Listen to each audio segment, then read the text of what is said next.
दिवसभरात आधीमधी जेव्हा काही चमचमीत हलकं फुलकं खावेसे वाटते, तेही घरी बनवलेलं असेल तर सोने पे सुहागा, हो ना. तर आज मी शेअर करत आहे खूप कमी साहित्य वापरून खूप कमी वेळात कुरकुरीत आणि चवदार भडंगची रेसिपी. नमस्कार, मी संजीवनी. संजूज वर्ल्ड या चॅनेलवरती तुम्हा सर्वांचे पुन्हा एकदा खूप खूप मनापासून स्वागत आहे. रेसिपीला सुरुवात करण्याआधी तुम्हा सर्वांना निवेदन आहे, व्हिडिओला लाईक करून जास्तीत जास्त शेअर करा आणि आपल्या संजूज वर्ल्ड या चॅनलला प्लीज सबस्क्राईब केलं नसेल तर लगेचच सबस्क्राईब करून बेल आयकॉन प्रेस करा आणि ऑल ओव्हर सेट करून ठेवा. इथे मी भडंगसाठी वापरले जाणारे मुरमुरे घेतलेत, तर याला चुरमुरे देखील म्हणतात. 500 ग्रॅम चुरमुरे इथे चाळणीत घालून आधी चाळून घ्यायचे आहे, त्यामुळे यातील बारीक चुरा असेल तो निघून जाईल. तर हे बघा, चुरमुरे चाळणीत घातल्यानंतर असे बारीक कण चाळणीतून खाली पडलेले आहेत. व्हिडिओमध्ये तुम्ही पाहताय या ठिकाणी 2 प्रकारचे चुरमुरे आहेत. तर हे चुरमुरे बघा आकाराने लांबट आहेत आणि बघू शकता हे मुरमुरे गोल गोल टपोरे चुरमुरे आहेत. आपल्याला भडंग तयार करण्यासाठी गोल गोल टपोरे मुरमुरे घेत आहोत. नुसते हे चुरमुरे खाल्ले तरी खूप चविष्ट लागतात. आधी चुरमुरे मंद आचेवर गरम करायचे आहेत, म्हणजे यातील मॉइश्चर निघून जाईल. चुरमुरे लो हीटवरती पटपट हलवत राहायचे, नाहीतर बॉटमला लगेचच करपतील. चुरमुरे गरम झालेत, खळखळ आवाज येतोय, म्हणजे भडंगसाठी मुरमुरे ड्राय रोस्ट झाले आहेत. दुसरीकडे गरम तेलात 1/2 किलो शेंगदाणे टाकलेत. ते मंद आचेवरती मस्त कुरकुरीत तळून घ्यायचेत. गॅस लो हीटवरच ठेवायचं, शेंगदाणे करपतील. ओके, शेंगदाणे तळून झालेत. यानंतर 100 ग्रॅम डाळीव भाजकी डाळ देखील तेलात फ्राय करूयात. बघू शकता चण्याची भाजकी डाळ देखील इथं तेलामध्ये छानपैकी फ्राय झाली आहे.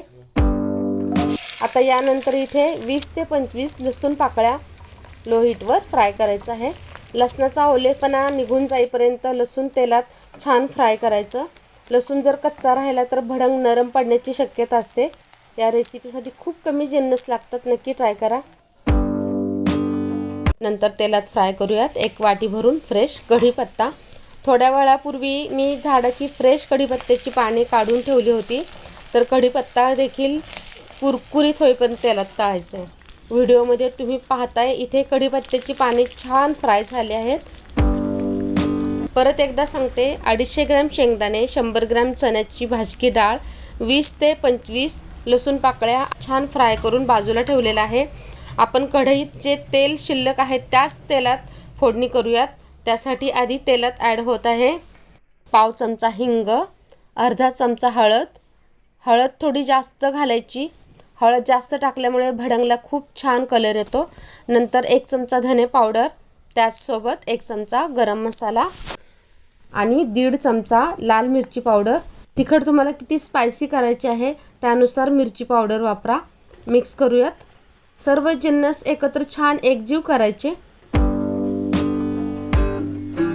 लाल मिरची पावडर टाकल्यावर बघा खूप छान कलर आलाय ना. आता या स्टेपवरती या मिश्रणात ॲड होत आहे तळलेले शेंगदाणे.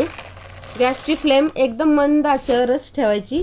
तळलेली भाजकी डाळ, फ्राय केलेले लसूण एकत्र मिक्स करायचे.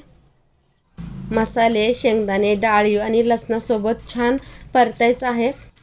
आता फ्राय केलेला कढीपत्ता परत एकदा मिक्स करूयात. आता गॅस बंद करायचा. मिश्रण गरमच आहे, त्यामध्ये घालूयात चवीपुरतं मीठ. एकत्र मिसळून घ्यायचंय. बघा खळखळ आवाज येत आहे, म्हणजे सर्व जिन्नस छान फ्राय झालेले आहेत. फोडणी केलेले सर्व जिन्नस भाजलेल्या चुरमुऱ्यावर घालून एकत्र मिक्स करायचं.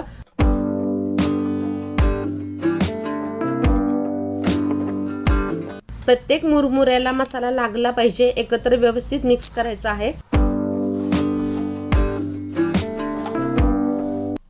आता शेवटी 1 चमचाभर पिठी साखर घालूया आणि परत एकदा भडंग छान मिक्स करायचं आहे.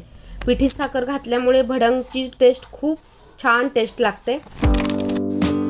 तर मधल्या वेळेस घरातील मुलांना किंवा पाहुणे आले तर खायला काय द्यायचे हा प्रश्न आपल्याला पडतो. अशा वेळी घरात अशा हलक्या फुलक्या रेसिपी बनवलेल्या असल्या की पटकन खायला देऊ शकतो. तर ही कुरकुरीत चमचमीत रेसिपी तुम्हाला आवडली असेल, हो ना.